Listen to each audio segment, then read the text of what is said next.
sebanyak-banyaknya, dan harus ada nilai ekonominya supaya mengurangi pengangguran. Ya, salah satunya dengan ekonomi kreatif. Ya, alhamdulillah kawan-kawan, saya mendapat support, dukungan, aspirasi dari pelaku-pelaku ekonomi kreatif ya, se-Jakarta khususnya yang ada di Jakarta Selatan, khususnya lagi di daerah Cipete. Cipete ini selama 10 tahun lebih membuat movement namanya Cipete Creative District, di mana menghasilkan banyak lapangan pekerjaan, dan mayoritas adalah ekonomi kreatif. Jadi waktu ditanya Jakarta pasca IKN apa, salah satunya adalah memperbesar porsi kue namanya ekonomi kreatif. Nah, kemudian kita berdiskusi, ini ada komitmen saya tulis sendiri ya, ada 6 cara bagaimana membawa Jakarta menjadi kota ekonomi kreatif global. Ya. Dimulai dari kekompakan masyarakatnya, komunitasnya, pemerintahnya, akademisi, media, dan lain-lain. Kemudian juga memperbanyak ruang-ruang kreatif seperti urban forest ini, seperti M-Block dan lain-lain. Banyak aset Pemprov saya dapati nganggur karena kurang gagasan dan kurang kemauan. Kemudian ada lembaga ekonomi kreatifnya, ya namanya apapun nanti dilembagakan sehingga terstruktur cara pikirnya dan kompak kolaborasi antara pelaku ekonomi kreatif dengan pemerintah provinsinya. Kemudian memperbanyak ekspresi budaya, apakah festival ya sebanyak-banyaknya, dan harus ada nilai ekonominya supaya mengurangi pengangguran ya, salah satunya dengan ekonomi kreatif. Dan terakhir mengedukasi juga masyarakat, tidak hanya formal, informal, tidak hanya menengah atas tapi menengah bawah, ujungnya ekonomi. Karena Jakarta bukan kota industri, bukan kota pertanian, fokus kota bisnis atau dagang, ekonomi kreatif dan wisata. Nah, inilah yang diapresiasi dan dijadikan dokumen. Silakan tagih lagi nanti kalau sudah terpilih. Ya. Siap. Karena semua yang saya tulis ini udah saya kerjain. Karena saya adalah dulunya pelaku ekonomi kreatif. Persis kayak mereka.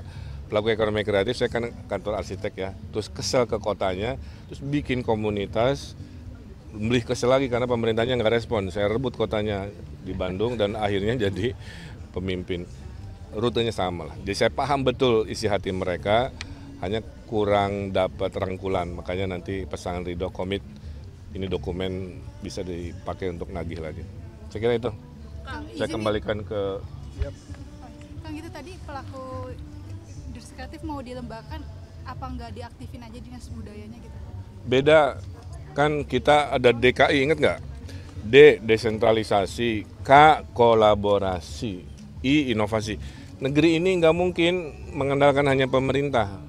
Pemerintah itu hanya sekian persen dari kekuatan yang bisa mengubah dunia ini.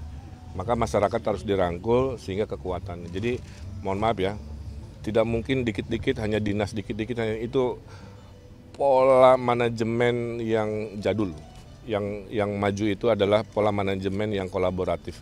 Mengajak semua yang cinta Jakarta bergabung, merumuskan bersama, bekerja bersama. Kang, kalau keluhan utama yang disampaikan oleh kawan-kawan kayak event pajaknya nggak jelas, kayak event perizinannya juga kadang-kadang tidak satu pintu, harga perizinan kadang-kadang X rupiah, kadang-kadang 10 X rupiah, dukungan pajak masih dipersamakan dengan pajak korporasi kan.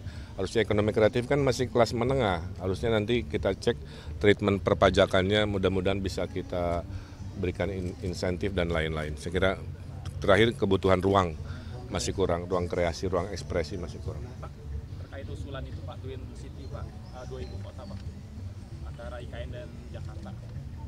Kan IKN masih lama kan maksudnya? Ya, saya ikut keputusan pemerintah pusat aja, karena keputusannya bukan di level gubernur ya. Keputusan pindah apapun ini menyangkut republik ya. Bagi Jakarta, mau ada IKN tidak IKN, Jakarta tetap epicentrum dari yang namanya Indonesia, gitu ya. Kita tunggu aja mana kajian yang terbaik, walaupun tentunya menunggu keputusan dari Presiden terpilih.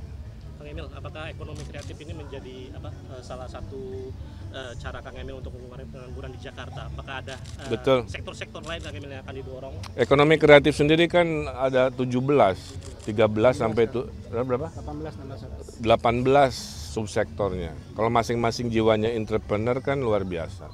Ya. Kita lihat waktu Krismon, itu orang lari ke kuliner. Ya. Tapi bukan kuliner warungan, kuliner yang punya tema-tema, punya keunikan, sehingga akhirnya berkembang menjadi salah satu sektor yang survive di ekonomi begini. Jadi saran saya, selain nanti gubernur mempromosikan investasi, karena ada investasi ada lapangan pekerjaan, tapi memotivasi juga mereka menjadi entrepreneur, walaupun skala karyawannya hanya 3 orang, 4 orang, tapi nah itu nanti edukasinya, pendampingannya dan lain-lain. Terus di era digital jangan lupa yang namanya konten kreator itu masih luas, lapangan pekerjaan itu masih luas. Cuman banyak yang nggak ngerti mau bikin konten tentang apa yang cuan kira-kira gitu ya. Nah disinilah nanti yang berpengalaman bisa melatih itu. Dan tidak hanya Gen Z aja, banyak konten-konten oleh emak-emak gitu ya. Akhirnya dengan monetisasi digital dia bisa dapat penghasilan juga. Saya kira itu ya. Media, saya mau neraktir makan. Kang, boleh ditunjukin Kang?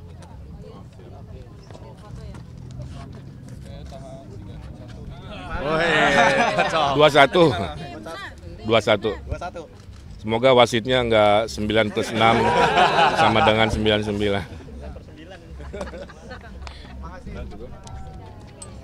Thank you, Kang. Siapa yang mau es krim?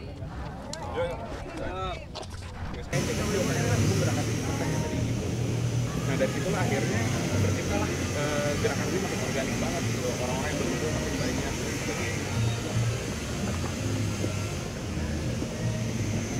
Bayangkan kalau semua swasta di tiap wilayah, Walaupun secara realita duplikasi kebaikan sosialnya itu langka banget.